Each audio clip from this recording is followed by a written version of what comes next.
overview sedikit dulu gambaran kelas ini tuh nanti akan seperti apa gitu. Karena sebenarnya hari ini kita akan belajar social media management, sosial media dalam bentuk organik gitu. Khususnya sebenarnya quote-unquote yang kalau gimana caranya growing social media tanpa budget gitu ya. Karena social media inorganically, kalau secara organik itu punya efek yang akan long term. Kalau misalnya kita bikin social media sekarang, kita bikin plan, kok kayaknya engagementnya nggak naik-naik ya, kok kayaknya followersnya nggak naik-naik ya.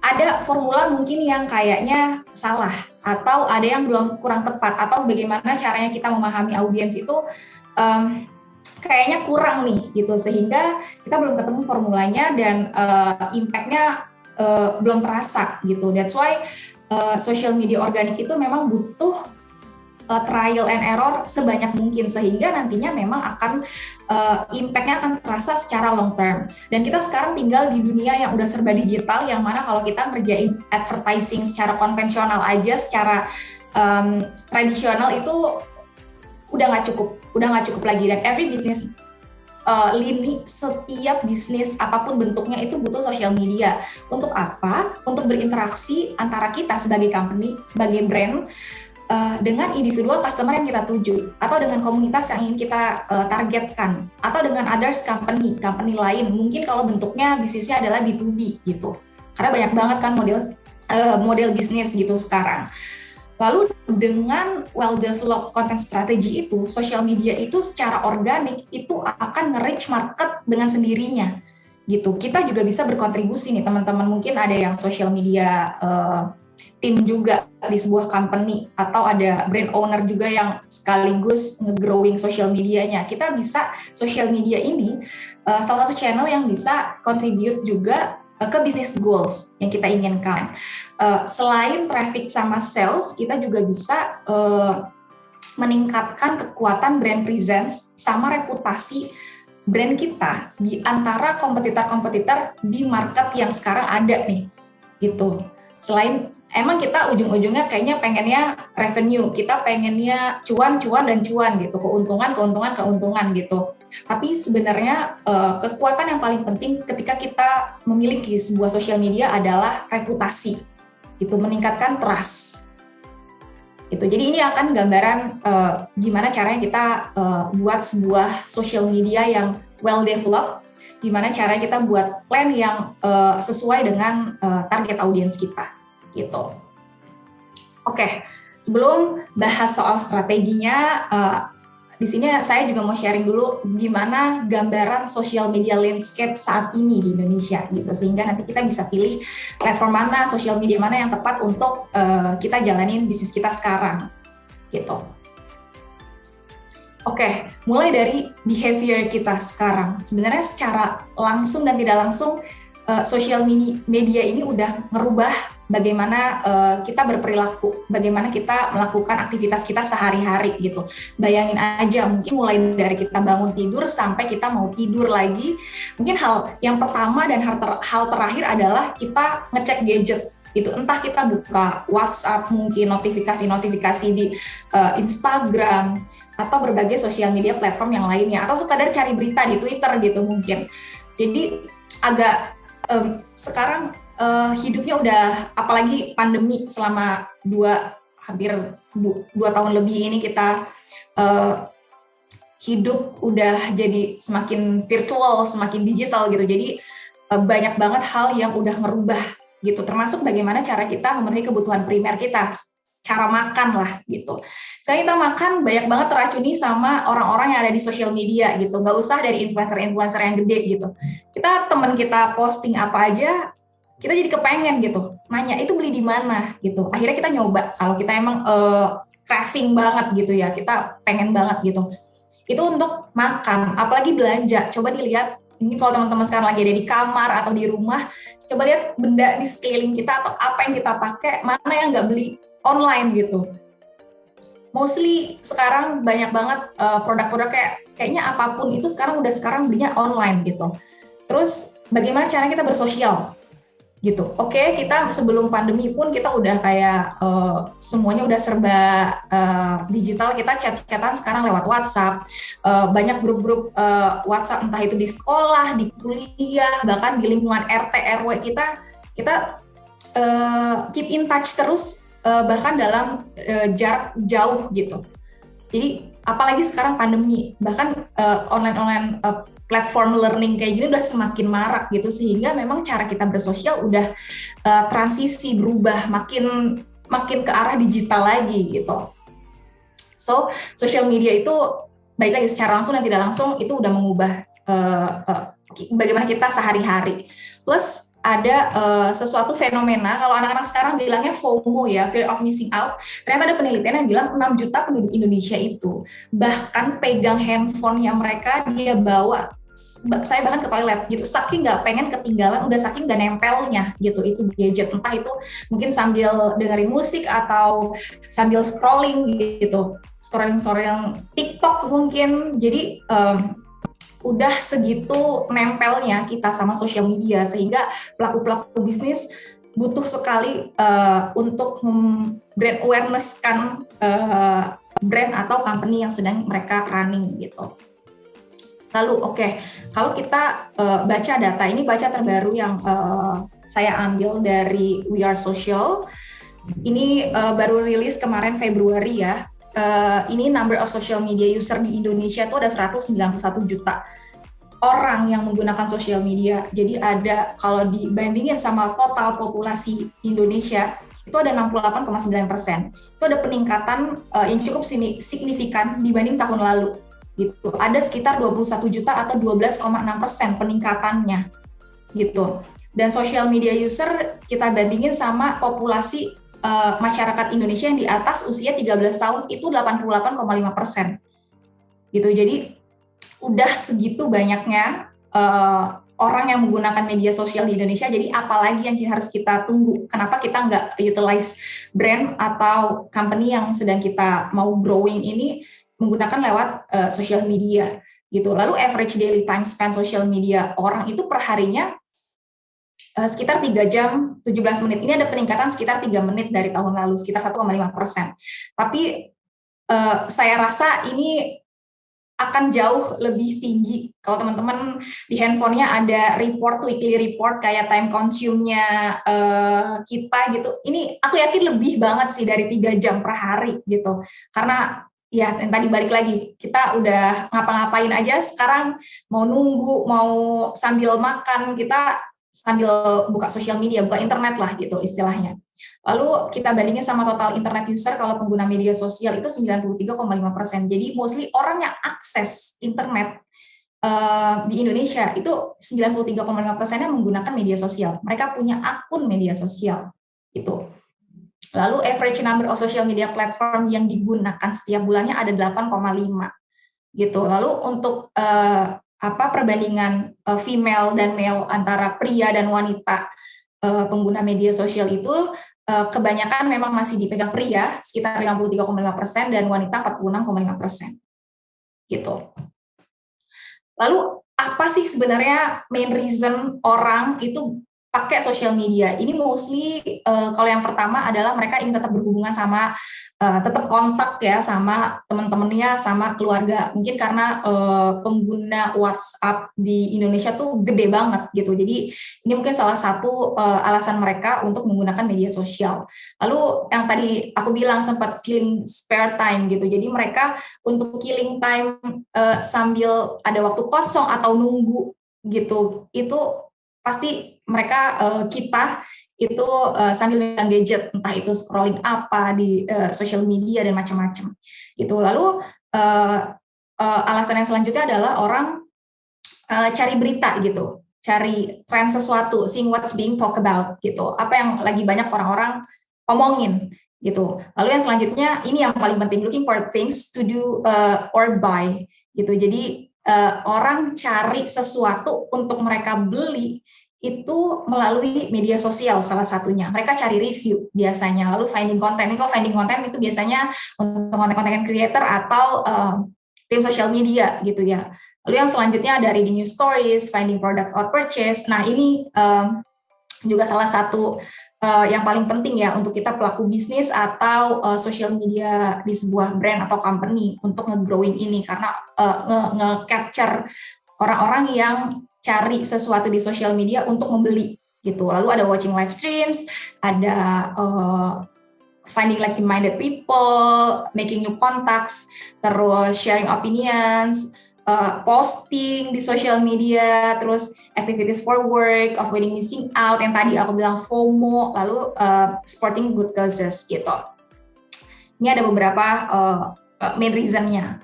Lalu, nah, udah lagi nggak ada alasan kenapa kita nggak pakai sosial media ini, seberapa penting sosial media penggunaannya gitu.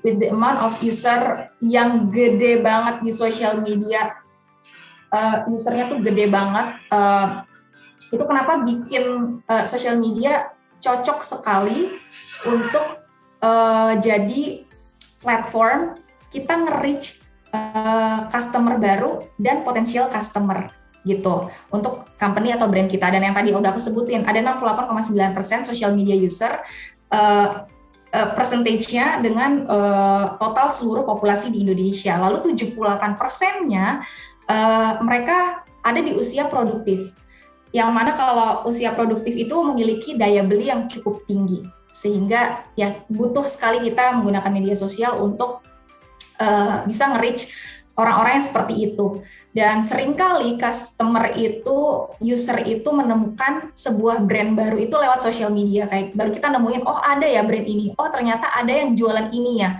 kayak gitu. Itu pentingnya menggunakan media sosial. Lalu dari sekian banyak media sosial yang ada nih, sebenarnya apa sih yang paling populer gitu? Yang paling populer, nah ini disclaimer dulu, I don't know why ini YouTube nggak ada. Padahal YouTube itu beberapa tahun terakhir dia nomor 1. Kenapa? Karena YouTube itu di antara semua platform itu dia audiensnya yang paling wide gitu, yang paling luas. Kenapa? Karena kontennya itu kayak not spesifik, karena semua konten tuh ada, mulai dari anak-anak, lagu anak-anak, terus sampai how to tutorial, hal-hal domestik yang biasanya digunakan sama orang tua kita, itu tersedia gitu. Jadi saya rasa ini YouTube masih nomor 1, lalu yang selanjutnya adalah WhatsApp, Instagram dan Facebook. Tahun lalu Instagram masih sedikit di bawah Facebook, tapi sekarang Instagram punya gap yang cukup jauh gitu antara Instagram dan Facebook. Ini entah ada peningkatan di Instagram atau Facebook peningkatannya nggak cukup tinggi gitu. Lalu yang menarik lagi adalah TikTok. TikTok tahun lalu itu not even dia top 5 social media channel yang populer. Sekarang udah masuk ke 4 terbesar karena growth dia gede banget gitu. Bahkan dia sekarang udah merambah jadi social commerce ya, di mana kita bisa langsung belanja di situ gitu. Lalu disusul oleh Telegram, ada Twitter dan lain-lain. Nanti kita akan bahas social media yang paling sering dipakai oleh company gitu ya. Oke, kita masuk mulai ke social media karakteristiknya gitu. Ini adalah 6 yang biasanya digunakan di sebuah company. Kalau yang 5 mungkin ini dari Instagram, Facebook, TikTok, Twitter, YouTube, biasanya dipegang sama tim social media. Kalau LinkedIn biasanya yang pegang itu tim HR gitu mostly, tapi ada juga yang dipegang sama tim sosial media gitu. Kita mulai dari Instagram. Instagram itu semenjak mereka mengadaptasi dan membuat IG Reels, ada statement dari founder-foundernya kalau Instagram saat ini mereka akan push lebih konten-konten yang berbasis video dibanding konten-konten yang berbasis image atau foto. That's why konten-konten yang visualnya oke dan bentuknya video itu yang akan works di sana gitu. Bahkan ada beberapa akun yang bisa IG Reels views-nya itu jauh lebih tinggi dari angka followers yang dimiliki. Karena dia lumayan, algoritmenya lumayan random, hampir mirip sama TikTok di IG Reels, sehingga dia bisa nge-reach orang-orang yang belum follow kita, bahkan belum follow akun tersebut gitu. Nah, untuk rekomendasi berapa kali sih jumlah postingnya, ini adalah beberapa rekomendasinya gitu. Tapi ini baik lagi disesuaikan sama bisnisnya, sama akunnya gitu. Karena setiap akun punya karakteristik yang berbeda gitu, behavior audience yang berbeda gitu. Tapi kalau teman-teman baru mau mulai terus kayak berapa ya ini jumlah postingnya, ini bisa jadi patokan gitu. Di Instagram 3 sampai 4 kali per minggu. Di Facebook pun sama 3 sampai 4 kali per minggu. Tapi kontennya kalau di Facebook tuh lebih yang nge-share informasi karena orang tuh lebih willing nge-share sesuatu di Facebook gitu. Lalu kalau di TikTok karena dia berbasis video ya, tapi meskipun dia berbasis video, tapi dia lebih raw lah dibanding YouTube gitu untuk proses produksinya. Sehingga frekuensi yang disarankan adalah 1 sampai 2 kali upload videonya per minggu gitu. Konten di sana udah pasti konten-konten yang berbasis ada musiknya, pakai trending soundnya, terus sharing experience sesuatu akan sesuatu sehingga orang tuh senang untuk share atau nonton sampai habis gitu. Lalu di Twitter karena dia berbasis teks sehingga untuk rekomendasi postingannya lebih banyak lagi, 1 sampai 2 tweet per hari. Atau kalau misalnya bikin 1 tweet tapi bentuknya thread gitu ya, jadi lebih dari 1 tweet itu terdiri dari beberapa tweet. Jadi itu juga bisa itu per hari. Karena dia konten-konten di sana tuh yang works adalah konten yang news, berita, informasi yang cepet banget, informasinya yang terbaru, dan juga wordplay gitu. YouTube yang pasti engaging videos gitu. Untuk durasi frekuensi ngepostnya 1 sampai 2 kali per bulan karena dia proses produksinya emang akan lebih panjang dari ideation, syutingnya, eksekusinya hingga editing sampai akhirnya upload gitu. Lalu kalau LinkedIn seperti yang aku bilang tadi, biasanya LinkedIn adalah akun yang dipegang sama HR. Nah, buat teman-teman yang kalau bisnisnya adalah bentuknya B2B, LinkedIn juga jadi salah satu channel utama sebetulnya untuk LinkedIn karena di sana banyak banget pelaku-pelaku profesional lah yang mungkin jadi salah satu target audiens dari teman-teman yang punya bisnis B2B gitu. Dan juga kalau misalnya di sebuah company, LinkedIn ini bisa jadi employer branding juga, informasi-informasi internal perusahaan, activities atau event apa yang baru saja dilakukan itu bisa di-share di LinkedIn gitu. Untuk rekomendasi postingannya 1 sampai 2 kali, 2 post per minggu gitu. Ini untuk social media karakteristik. Lalu biasanya gimana sih menentukan goals untuk sebuah dari sebuah social media campaign gitu, social media akun yang kita jalanin gitu. Nah, ini ada beberapa social media marketing goals yang biasanya dimiliki oleh social media marketers gitu. Yang pertama udah pasti kita ingin increase brand awareness gitu, karena memang kalau di social media organically dia ada di top funnel gitu. Fungsinya untuk awareness, memperkenalkan produk kita ke orang yang lebih luas lagi, ke audiens yang lebih luas lagi, dan juga bisa increase community engagement. Lalu di nomor yang ketiga ada increase web traffic sama generate sales atau leads. Ini biasanya jadi goal social media yang ada boosting atau paid ads-nya gitu. Jadi kita bisa tentuin objektif waktu kita running paid ads, running ads itu ke traffic atau leads gitu. Lalu bisa juga jadi distribute konten. Jadi salah satu platform untuk kita menyampaikan key message atau menyampaikan USP yang ingin kita sampaikan gitu. Lalu bisa increase brand advocacy from customer, terus juga jadi support customers. Ini mungkin bisa lebih berkomunikasi lah sama audiens kita, dan juga ada grow our influencers marketing program. Ini mungkin kind of affiliator ya, tapi ini affiliator yang bukan abal-abal. Beneran di social media itu ada yang namanya affiliator. Salah satu yang mungkin udah banyak banget yang sekarang lagi rame adalah di TikTok. Di TikTok Shop itu memungkinkan kreator-kreatornya mengafiliasi produk-produk yang sudah listing di TikTok sehingga dia dapat komisi setiap penjualannya. Gitu. Oke. Nah, selain kita udah memahami gimana caranya, gimana luasnya pengguna media sosial di Indonesia, lalu karakteristik dari masing-masing media sosial, kegunaannya gitu. Nah, kita juga harus tahu bagaimana kita memahami customer journey yang kita mau target gitu. Karena kita sangat penting banget kita memahami existing user sama potensial audience berperilaku mereka di dunia digital gitu dan social media platform. Khususnya ketika mereka sebelum membeli atau melakukan transaksi gitu. Karena macam-macam nih behavior orang. Ada audiens yang suka transaksinya lewat e-commerce, ada transaksi yang sukanya lewat website, ada lewat WhatsApp atau lewat DM langsung di Instagram atau di Facebook lewat chat messenger gitu. Jadi macam-macam. So we have to know di mana target audiens kita biasanya belanja. Ada yang omni juga, mereka lebih suka di semuanya, nggak ada ketentuan dia suka belanja di mana gitu.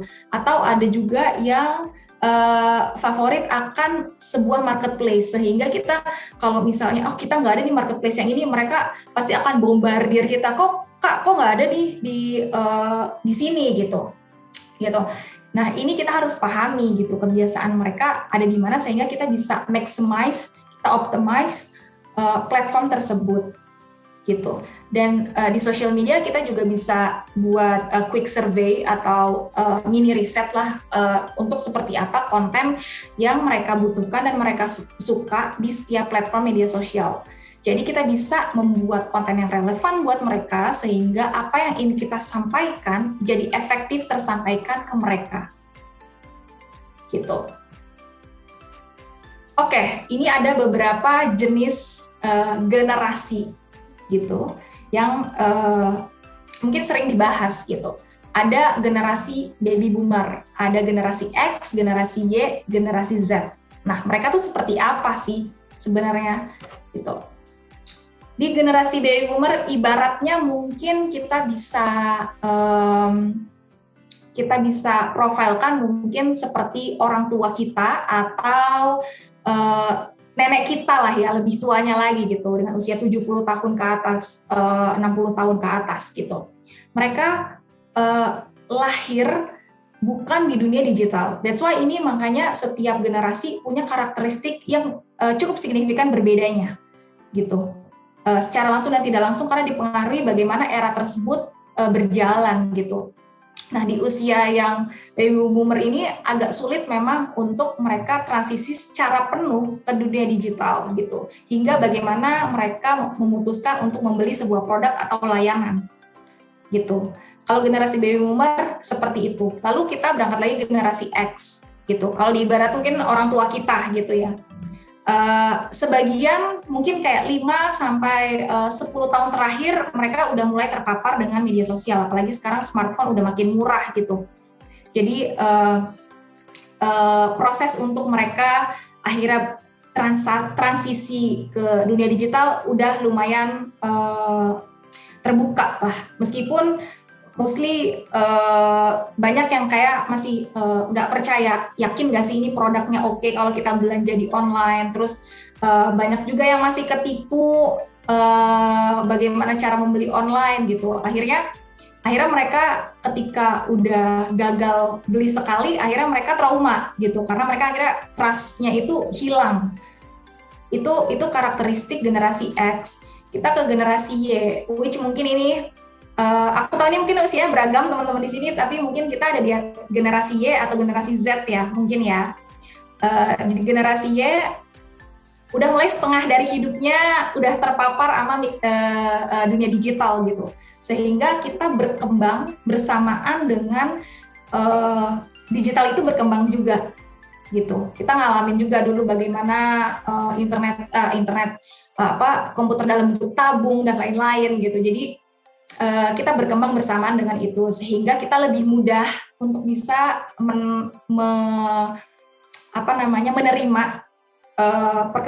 perkembangan digital yang ada, termasuk bagaimana cara kita menggunakan media sosial. Kita kan lebih aktif nih. Generasi Y, generasi Z, apalagi generasi Z, mereka lahir mungkin sama ibunya udah langsung dibikinin media sosial, or at least mereka udah punya udah langsung di-share sama orang tuanya di media sosial ibu bapaknya gitu. Jadi mereka lahir udah udah terpapar sama media sosial sejak dini. That's why mereka akan lebih mudah untuk bisa menerima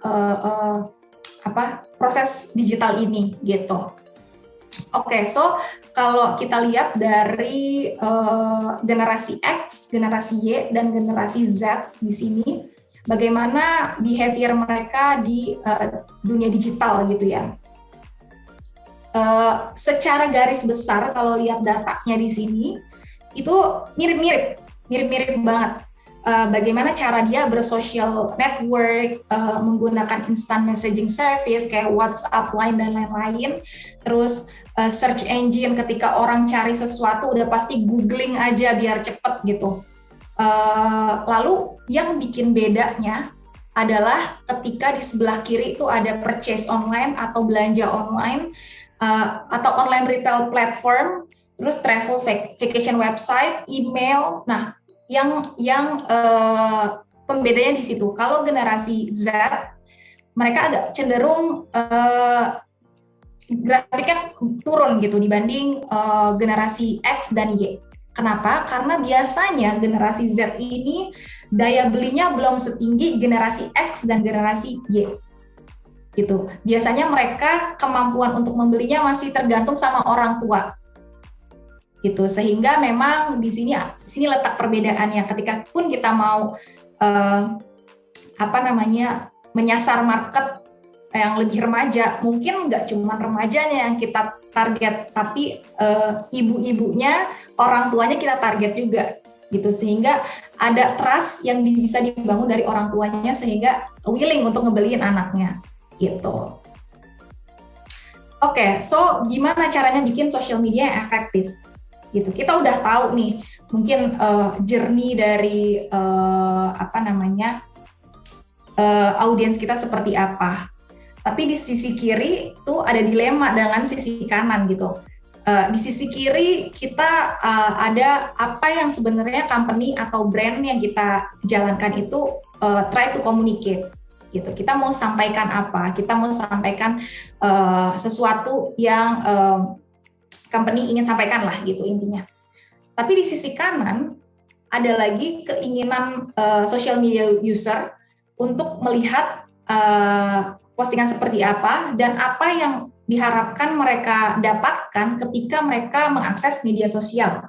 Gitu. Jadi ada dua sisi yang berbeda. Kalau company yang try to communicate, mereka apa yang mereka mau sampaikan adalah udah pasti.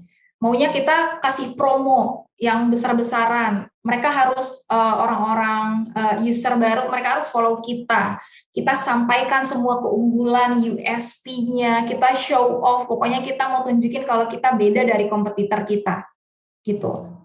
Tapi apa yang social media user pengen baca dan pengen mereka dapatkan itu adalah konten-konten yang entertain, yang informatif, yang ada value-nya buat mereka, yang fun, ada honest review dari setiap produk yang kita jual, ada storytelling, mereka ingin direkomendasikan mana yang lebih bagus, karena tadi di main reason why orang menggunakan media sosial itu ya karena mereka bingung mau beli produk apa, akhirnya mereka cari review di social media gitu. Sehingga penggabungan antara kedua hal yang kanan dan kiri ini itu menjadikan kita membuat bisa efektif untuk membuat strategi sosial media gitu. So in short, singkatnya, yang pertama kita tentukan audience interest-nya itu seperti apa.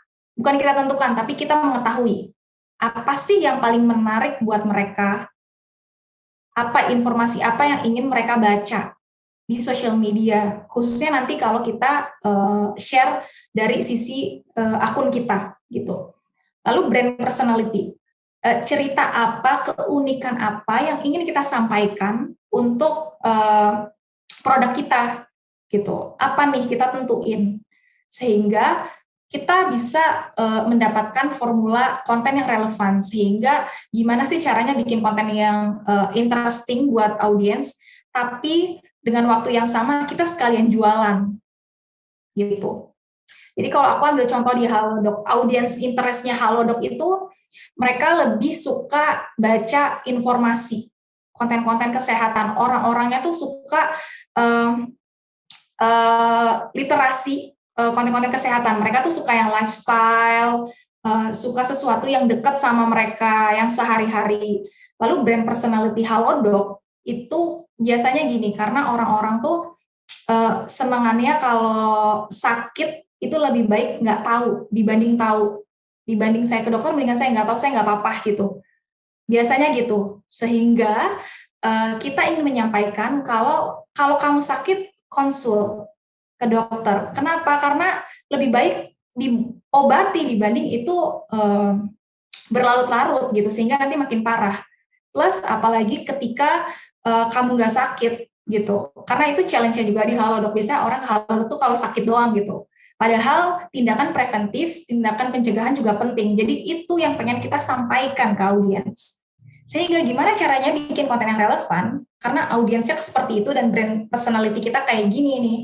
Gitu. Jadi kita bikin konten-konten yang memang ingin dibaca sama orang. Kita kasih konten informasi tentang fakta-fakta kesehatan yang ujung-ujungnya CTA-nya adalah ngajak orang, kalau kamu punya gejala yang sama, ayo chat dokter. Atau kalau kamu nggak mau ngalamin hal ini, ayo beli vitamin untuk mencegah, gimana tindakannya gitu. Jadi itu kira-kira salah satu formula untuk kita membuat social media konten gitu.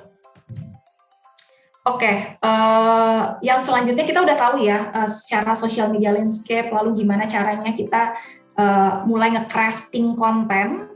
Yang ini sekarang kita mulai lebih teknis lagi, gitu. Gimana caranya create social media plan, gitu. Oke. Nah, kita mulai dari social media content pillar. Konten pilar tuh ada apa aja sih di sosial media gitu. Di sini ada 5 macam. Ada 5 macam, tapi balik lagi ini disesuaikan dengan kebutuhan brand gitu.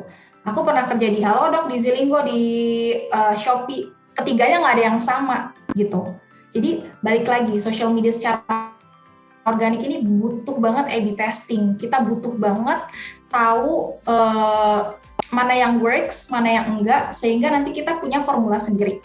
Tapi kalau kita belum tahu nih, kita belum tahu gimana cara nge-crafting social media plan di awal, ini adalah formula yang bisa kita coba. Jadi kita nggak ngawang banget. Ini yang paling bisa dicoba. Ada dari kelima ini, pembagiannya adalah 20% edukasi, konten-konten yang kayak how to content, topik-topik yang berdasarkan literatur tertentu, kita sharing tips, konten-konten yang ada value-nya lah gitu, adding value untuk orang yang baca gitu. Itu konten edukasi, porsinya 20%. Lalu konten yang inspirasi, mungkin bisa testimoni, kita share dari sosok inspirational, konten quotes gitu mungkin, atau bisa dari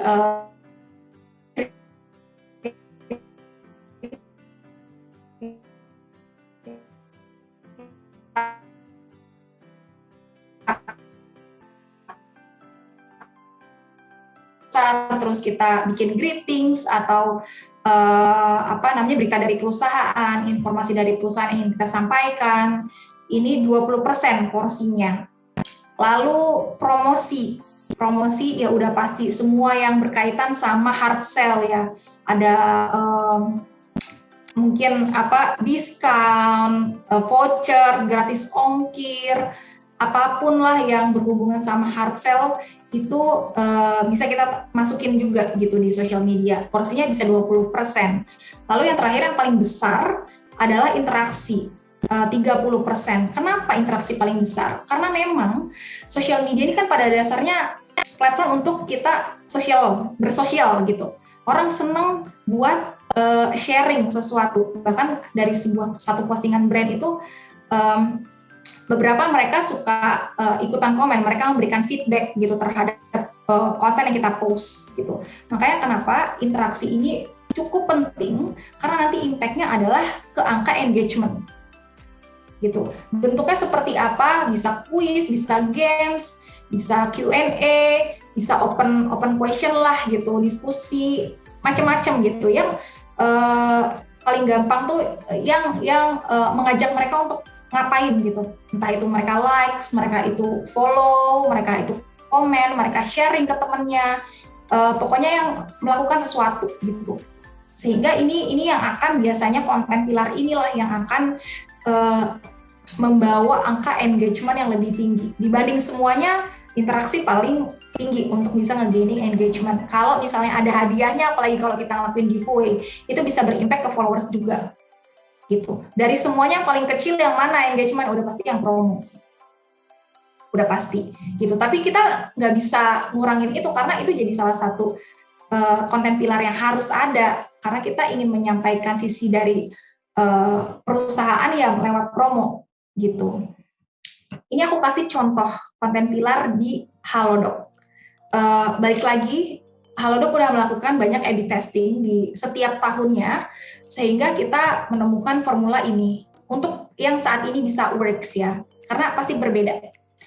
Konten kita itu bisa dibilang 75%-nya adalah konten edukatif, gitu. Konten isinya semua hal, fakta-fakta, informasi soal kesehatan. Itu yang paling works di sana, di Halodoc gitu. Lalu 5%-nya lagi ada di interaktif dan di promosi.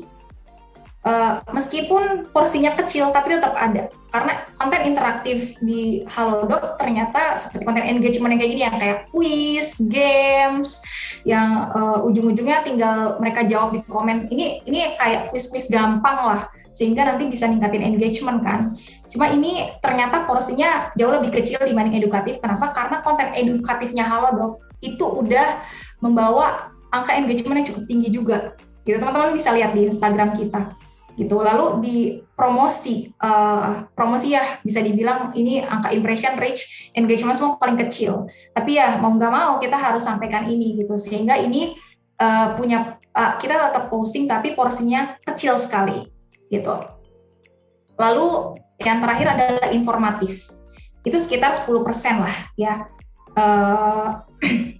Sekitar 10% dari seluruh konten, karena biasanya ini kita depends on berita apa yang ada, karena informatif ini sesuatu yang biasanya breaking news. Ini salah satu contohnya kemarin waktu pemerintah memberi tahu kalau vaksin 3 itu udah nggak perlu lagi antigen dan lain-lain. Nah ini kita sampaikan ini karena ini relate juga sama produknya Halodoc, sehingga ini juga jadi best. Setiap kita kasih konten informatif seperti ini, konten-konten yang berkaitan sama breaking news dan lain-lain, itu juga lumayan tinggi angka engagement dan impression-nya.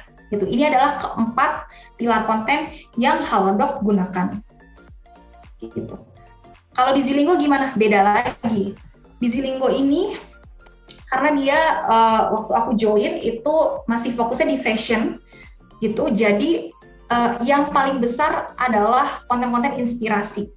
Jadi entah itu kita still dulu dari banyak artis atau KOL, tapi kita juga bisa share dari kayak orang-orang yang nge-tag kita di Instagram, terus review tentang pembelian atau produk yang dibeli di Zilinggo, itu kita featured gitu. Nah itu yang paling banyak, gitu, kayak 60%-nya tuh itu, gitu, konten inspirasi. Lalu 30%-nya adalah konten interaktif.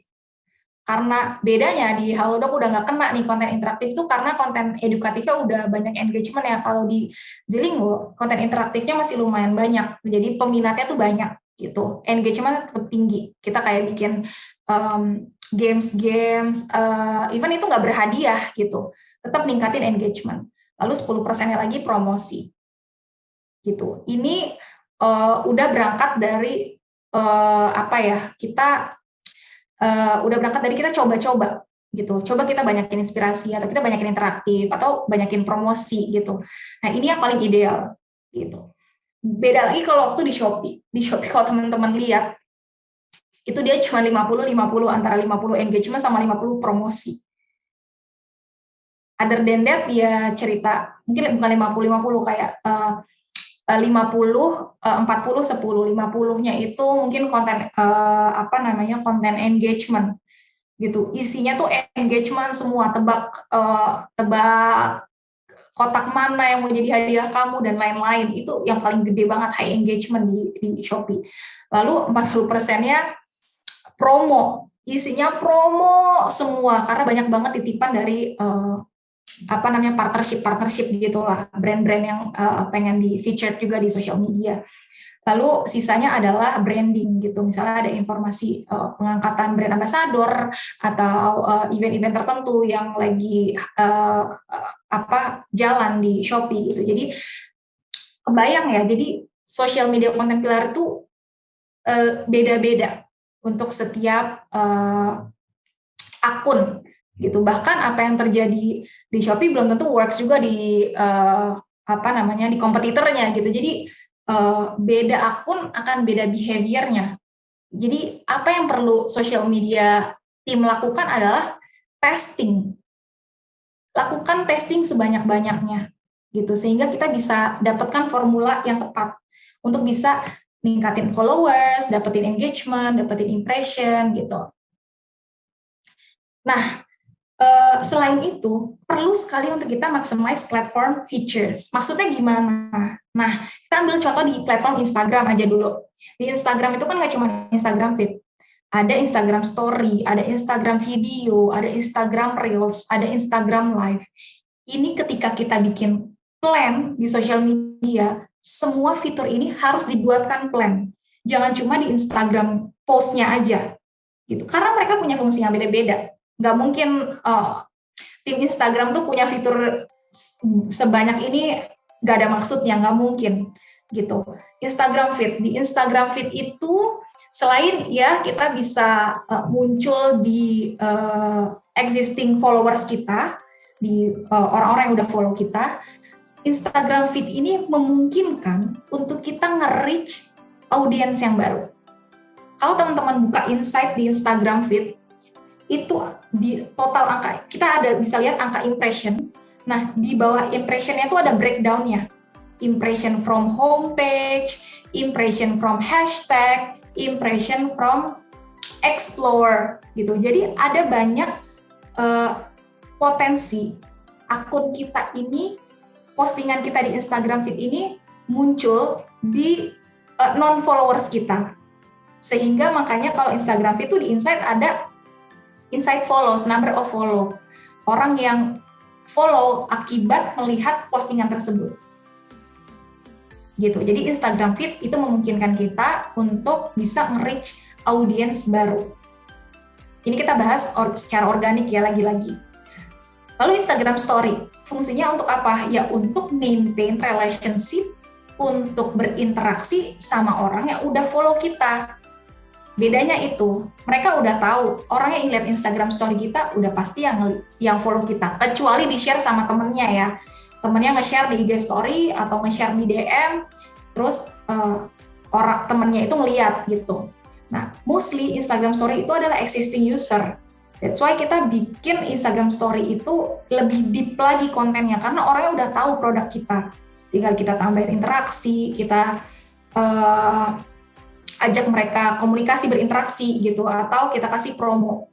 Karena makanya kenapa konten promo itu sebenarnya lebih works di Instagram Story. Selain ya karena dia existing user, mereka udah tahu produk kita nggak perlu capek-capek ngenalin lagi fiturnya, tinggal kasih link. Nah, karena ada link inilah salah satu di Instagram itu kan selain kita taruh link di bio kita, salah satunya lagi bisa taruh di Instagram Story. Apalagi sekarang udah nggak ada syarat tuh bisa taruh link di atas 10.000. Sekarang everyone can do link gitu, bisa taruh put the link gitu di semua, mulai dari followersnya berapapun gitu. Nah itu Instagram Story, itu untuk berinteraksi sama orang yang udah kita untuk followers yang udah follow akun kita. Gitu. Lalu Instagram Video sebenarnya mirip sama Instagram Feed, hanya saja mereka bentuknya video. Jadi kita bisa sampaikan informasi lebih panjang, lebih kompleks. Gitu. Lalu ada Instagram Reels yang paling terbaru, yang udah sempat saya bilang lagi tadi. Instagram Reels itu bahkan memungkinkan orang itu ngelihat akun kita meski kita nggak follow. gitu. Bahkan ada angka views yang melebihi angka followersnya gitu. Tapi memang Instagram Reels ini meskipun viewsnya tinggi, karena dia one hit ya videonya, mirip-mirip sama YouTube Short, dia one hit, mungkin viewsnya banyak, tapi nggak seimbang dengan kenaikan followersnya gitu. Dia agak kurang untuk bisa nge-maintain orang kontinuitasnya gitu. Jadi mereka kalau suka ya udah dia nge-likes, nge-view sampai selesai gitu. Dan yang terakhir Instagram Live. Nah, Instagram Live ini apalagi semenjak pandemi sekarang banyak banget brand-brand yang melakukan activation ini, Instagram Live. Bahkan Instagram Live ini memungkinkan untuk satu akun bisa berkolaborasi live itu sampai 4 akun kalau nggak salah ya, sampai 4 akun. Sehingga Instagram Live ini menarik, kenapa? Ketika kita berkolaborasi sama akun lain, ini yang Halodoc juga sering lakuin. Halodoc itu IG Live-nya itu bisa 3-4 kali per minggu, dan kita nggak pernah live sendirian. Kita selalu kolaborasi, karena kolaborasi ini kalau bisa dibilang lumayan murah ya, karena kita berdua, akun kita ini sama-sama mendapatkan benefit gitu, karena biasanya kita cuma barter value aja gitu. Nah, ini kenapa menarik dilakukan Instagram Live ini, karena ketika live itu kan setiap orang yang menyalakan notifikasi Instagram tentunya di handphonenya dia akan dapat notifikasi kalau akun tersebut live gitu. Sehingga ketika kita live sama sebuah akun, yang nonton itu akan gabungan dari 2 followers akun tersebut. Sehingga ketika mereka tertarik, kita menyampaikan sesuatu yang valuable di sana, itu memungkinkan akun kita mendapatkan followers dari akun yang kita join kolaborasi ini gitu. Itu lumayan jadi salah satu penyumbang growth followers juga di Halodoc kalau kita setiap melakukan kolaborasi IG Live gitu. Lalu gimana tahapannya? Ketika kita udah tahu sosial media konten pilar kita mau bikin apa aja nih sosial medianya, kita udah tahu nih akun sosial media yang mau kita bikin tuh platformnya yang mana, terus gimana prosesnya nih gitu. Kita udah tahu konten pilarnya, udah segala macam kita udah tahu nih. Yang pertama adalah, tahap yang pertama, goals-nya adalah kita terus melakukan A/B testing. Kita lakukan sebanyak-banyaknya refresh konten formatnya, gitu. Kita banyakin konten interaktif. Kita banyakin konten-konten yang relevan sama audiens kita. Dan nggak cuma konten, secara visualnya juga kita refresh terus. Cocok nggak ya kayak gini? Suka nggak ya kalau di dalam visualnya tuh banyak teks? Karena ada yang bilang kalau teks terlalu banyak nggak ini too much nih, nggak banyak dibaca, engagementnya kecil. Di Halodoc itu patah karena semakin banyak kita taruh teks dan informasinya padat di visual, itu makin tinggi justru engagementnya. Jadi sesuaikan sama audiensnya, karena balik lagi audiens itu setiap akun berbeda. Jadi poin goals yang pertama ini penting sekali karena akan berhubungan ke selanjutnya, gitu. Lalu yang kedua adalah gimana cara kita improve followers growth-nya, gitu. Kita kuasai algoritmanya Instagram, gimana caranya kita bikin konten yang orang-orang mau nge-share. Terus ya yang paling gampang kita lakuin giveaway atau quiz, itu udah paling tinggi langsung followers growth-nya naik gitu.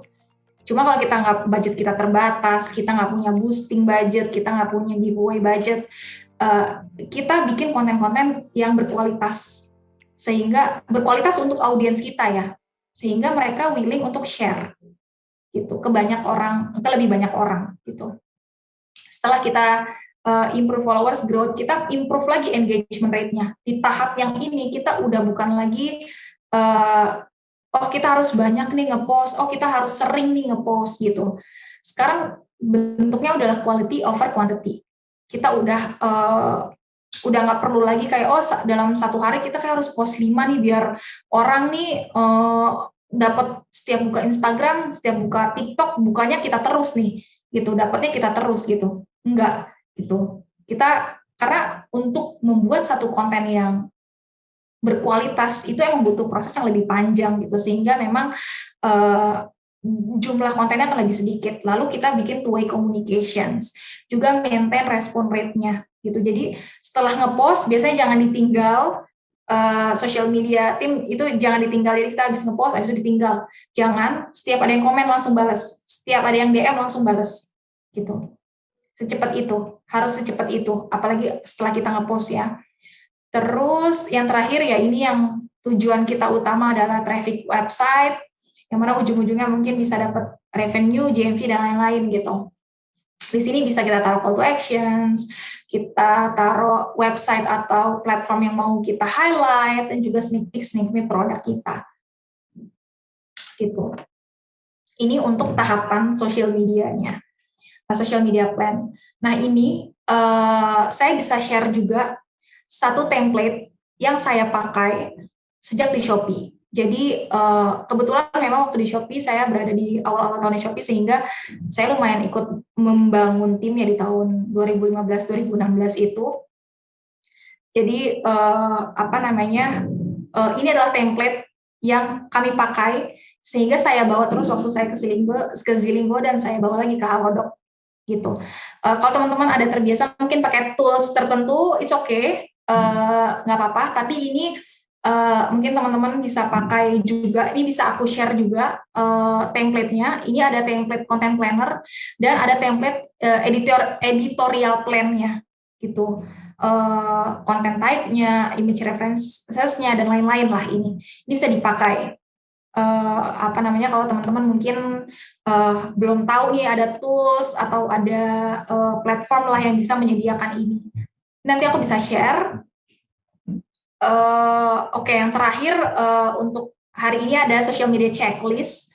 Jadi kita udah tahu semuanya, plan-nya semuanya kita udah in strategi, udah kita pahami. Nah, ini adalah checklist yang perlu kita pahami di social media. Yang pertama, kontennya relevan nggak sama target audience. Kalau udah ya checklist gitu. Ini setiap kita bikin konten, ini checklist yang harus kita pahami gitu. Lalu untuk captionnya naratif nggak gitu, emosional nggak, storytelling nggak, jangan terlalu deskriptif, karena beda kita taruh description produk di marketplace dengan kita upload highlighting produk di Instagram. Harus beda, nggak cuma kayak produknya ini bahannya apa, size-nya kayak gimana, nggak cuma itu, tapi harus naratif. Satu lagi yang biasanya saya lakuin itu adalah kalau di caption itu haram hukumnya kalimat itu pakai titik gitu, diakhiri pakai titik. Itu kalimat penutup itu hampir jarang gitu. Teman-teman boleh lihat di Shopee, di Zilinggo, mungkin di Halodoc sekarang bisa dilihat captionnya itu either dia bertanya atau ngajak akan sesuatu gitu. Karena jangan sampai caption itu kan salah satu yang mengundang mereka untuk ngapain. Mereka harus ngapain nih. Kalau itu berhenti di titik, ya udah selesai, kita nggak akan dapat engagement. Sebisa mungkin itu caption itu harus bertanya sehingga mereka nanti akan menjawab opini mereka atau nyuruh mereka sesuatu. Share-kah ke temennya atau like komen ini kalau menurut kalian ini bermanfaat dan lain-lain. Gitu. Itu kunci utama untuk bisa ngedapetin angka engagement. Meskipun mungkin kontennya konten promosi. Yang tadi aku bilang konten promosi itu kan sedikit banget ya engagementnya, karena kayak nggak tahu nih mau orang-orang mau ngapain. Paling enggak kalau mereka ngerasa ini bermanfaat, mereka akan save gitu. Nah, ini sebagai salah satu konten pilar yang kalau mensiasati konten pilar yang low engagement itu dengan captionnya selalu open question gitu. Terus yang ketiga, checklist yang ketiga pasti konten encourage interaction. Ini juga paling penting, ini berkaitan sama yang tadi aku bilang. Terus kontennya harus autentik, jangan copy paste dari akun-akun lain, dan isinya kalau nggak edukasi ya entertain, karena dua hal itu yang paling works di media sosial. Lalu konsisten ngepost, konsisten post, lalu juga nggak mirroring dari setiap media sosial, karena balik lagi setiap media sosial ini punya karakteristik yang berbeda. Terus maximize all social media features yang tadi aku bilang, mungkin yang tadi baru disebutin Instagram ada macam-macam, di TikTok juga ada macam-macam. Di TikTok sekarang ada TikTok Story yang sebenarnya aku juga belum explore sih ke sana. Ada TikTok Story, ada TikTok Live. Di YouTube ada YouTube video reguler, ada YouTube live stream, ada YouTube short. Di Facebook juga ada Facebook live streamnya juga lumayan gede. Di Twitter juga banyak banget fiturnya, kayak ada fitur polling dan lain-lain. Itu harus dimanfaatin semuanya gitu. Dan yang terakhir, udah pasti konten harus bisa catch up sama tren yang sekarang berlangsung gitu. Nggak harus semua trending kita masukin ke brand kita, tapi paling nggak kita adapt atau implement trending-trending yang deket lah sama bisnis yang kita jalani gitu. And I think itu materi kita hari ini.